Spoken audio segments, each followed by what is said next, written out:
Warga mengajak saya ke pantai Waiharu yang berhadapan dengan Samudra Hindia. Kami ke arah batuan karang yang luas. Di sini kami mencari rumput laut. Warga menamakannya kades. Tetapi lokasinya tidak bisa dikategorikan aman. Kami harus bertaruh dengan hempasan ombak yang tak bisa diprediksi.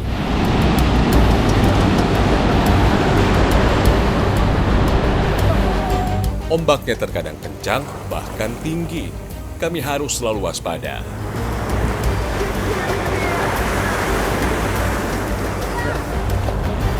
Ini kalau cari rumput laut memang seperti ini, kita harus berkejaran sama ombak. Sesurut-surutnya air di sini ya seperti ini. Padahal berbahaya ya. Tapi sudah biasa memang ibu-ibu yang mengambil. Jumlahnya tidak banyak karena pertumbuhannya lambat, sehingga kami harus benar-benar jeli. Habitat kades hanya di batuan karang di bagian ini. Warga sulit menemukannya di batuan karang yang lain karena tergolong masuk ke laut dalam. Yang menarik, hanya perempuan yang mencari rumput laut, padahal lokasinya sangat membahayakan. Tetapi tidak jarang mereka terkena hempasan ombak di sela mengambil rumput laut dan akhirnya celaka.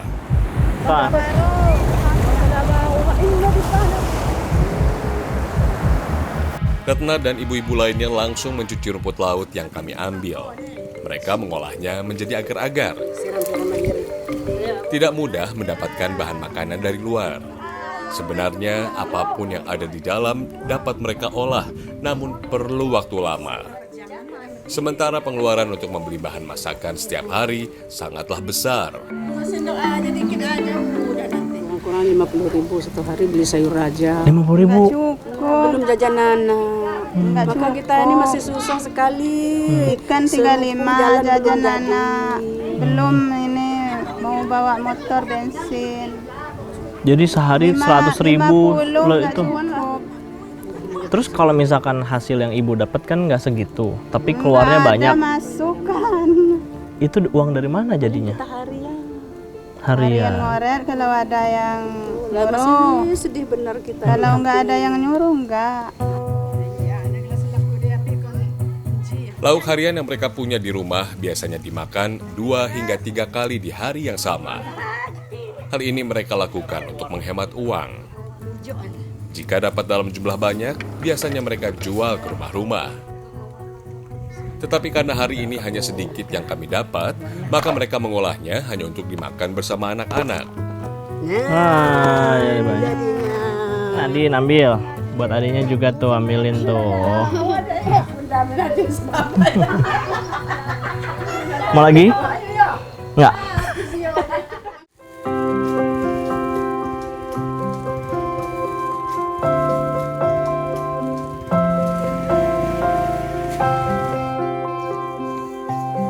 Tidak hanya jalan masuk ke desa Waiharu yang membuat saya tercengang. Hari ini saya mencari jalan alternatif untuk kembali ke pusat kecamatan Bengkunan. Ojek motor ini mengantar kami sampai pelabuhan. Tetapi jalur dari desa menuju ke tepian pantai juga sangat ekstrim.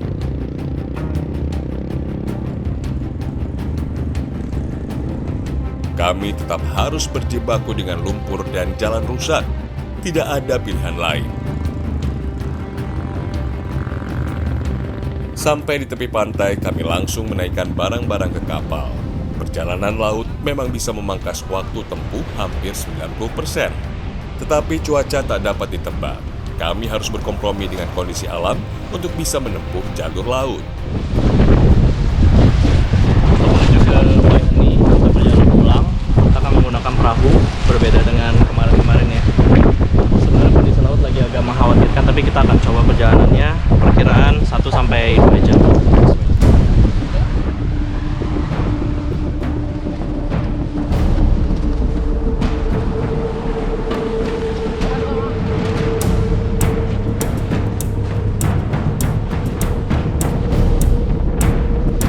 Ombak Samudra Hindia sangat tinggi dengan hempasan yang begitu kencang.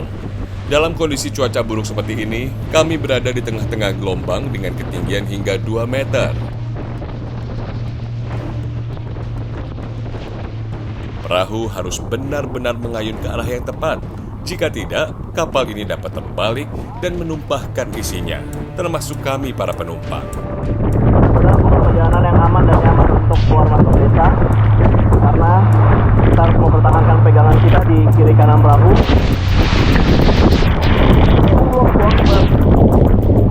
Sementara kita ada di sangat berhujan seperti ini.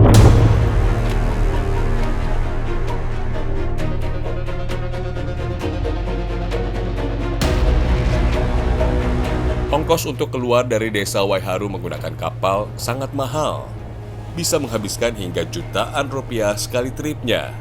Bayangkan saja, jika dalam kondisi darurat, masyarakat tak punya pilihan yang baik. Jalur darat memakan waktu seharian, bahkan lebih. Sementara jalur laut harus melalui deretan ombak yang begitu ganas. Keduanya sangat beresiko. Yang bisa kami lakukan hanyalah pasrah, karena taruhannya nyawa. Untungnya perjalanan di jalur laut hanya memakan waktu 1 hingga 2 jam, hingga akhirnya kami tiba di tepian Teluk Bengkunan. Ada yang sudah terbiasa, namun kalau ada perempuan sakit, yang sakit ya tetap jalan keluarnya ditandu. Tidak bisa seperti ini. Karena ini berbahaya juga. Berbahaya.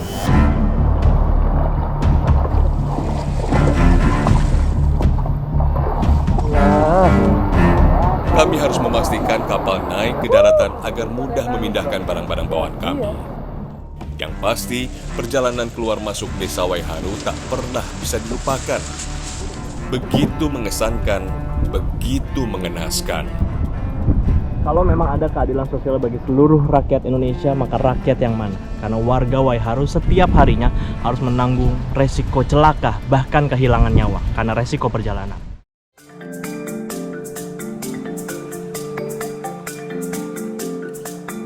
Tim Indonesiaku menyambangi Kabupaten Tanggamus di Provinsi Lampung. Dari Pelabuhan Kota Agung, kami menaiki sampan. Namun perjalanan kami dengan sampan hanya berlangsung beberapa menit. Kita harus naik perahu sampan ini untuk menuju ke kapal, karena biasanya memang warga estafet barang ke kapal besar, kemudian menuju ke desa Tirom, nantinya akan estafet lagi barang menggunakan sampan kecil. Sebenarnya tidak praktis, namun kondisi perairan di pesisir memaksa kami untuk menempuhnya dengan cara seperti ini. Transportasi utama di wilayah ini adalah perahu motor.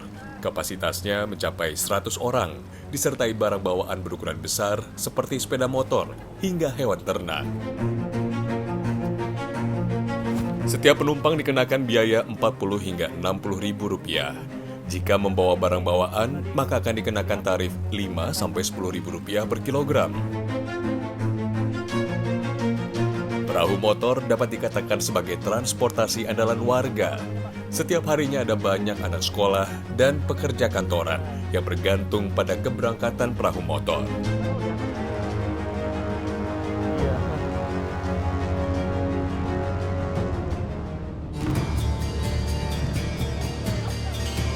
Sebenarnya, perjalanan yang kami tempuh hanya 32 km, namun kondisi laut yang tidak stabil memperlambat waktu tempuh kami.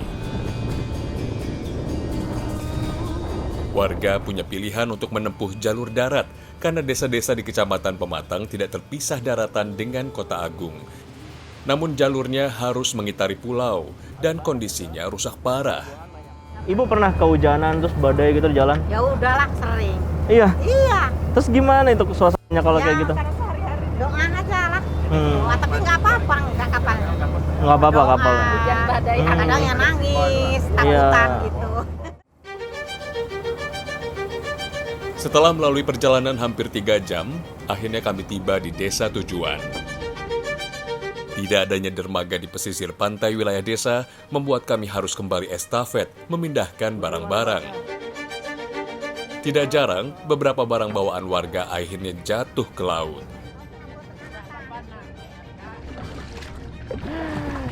Seru banget ya melihat mereka di sini berenang. Tapi kita beruntung sekali ini tidak disambut oleh badai karena musimnya sebenarnya sedang buruk.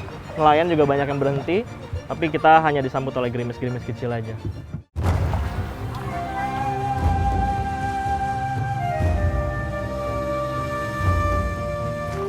Perjalanan tidak berhenti sampai di sini.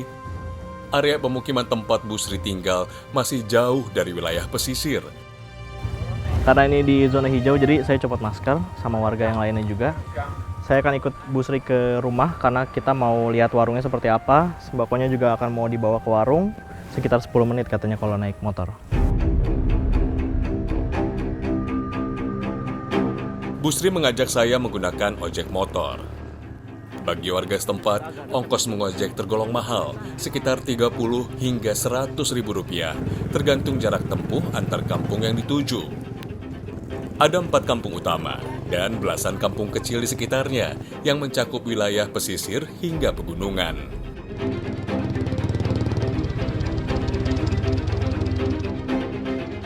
Jalur yang kami lalui juga licin dan terjal. Selain Bu Sri, hanya ada 2 hingga 3 orang yang membuka warung. Itu pun di kampung yang berbeda.